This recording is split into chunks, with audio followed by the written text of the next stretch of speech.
Olá, turminha! Agora a nossa aula de artes. Vamos ficar bem atentos para a nossa oficina de São João.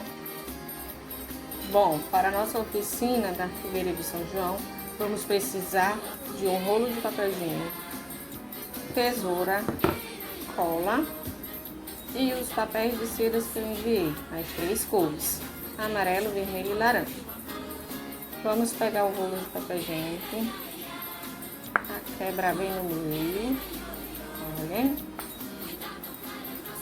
depois recortar.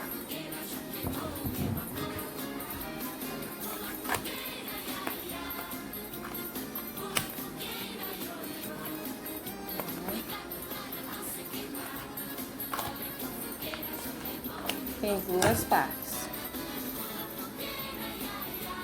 Após de recortar, vamos fazer tirinhas como essas aqui, como essa. Vamos fazer 4 tirinhas. Após essas tirinhas, vamos fazer cubinhos, ó.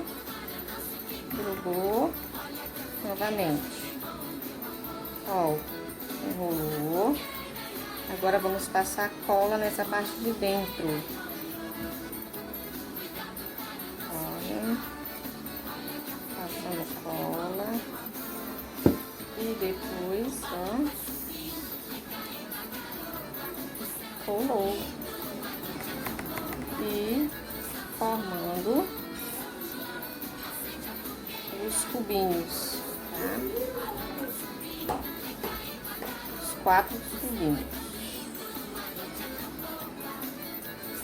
Após fazer os cubinhos, vamos juntar para fazer a base da fogueirinha. Vou utilizar apenas 3 cubinhos, tá? Eu fiz. Vamos lá colar, ó, um em cima do outro. Isso mesmo. Passa a cola, ó, para um colando um em cima do outro. Na colagem. Certo?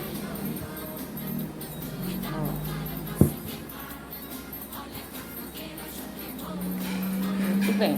Aí é só esperar secar. Depois de colado, vamos pegar o papel de seda, juntar eles, ó, os 3 pedaços, rodar no meio e fazer assim. Nessa pontinha vamos dobrar e depois separar. Eles ensinam fazendo tipo uma florzinha, para ficar bem bonito o fogo da nossa fogueira.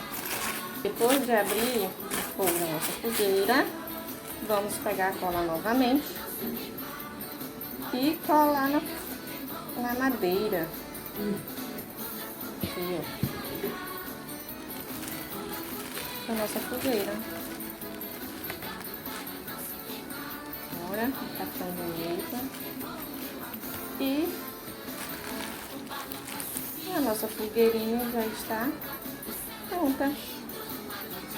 Depois que vocês fizerem, é só aguardar para colar. Isso mesmo, tá? Para ficar bem bonitinho a nossa fogueira. Legal, né?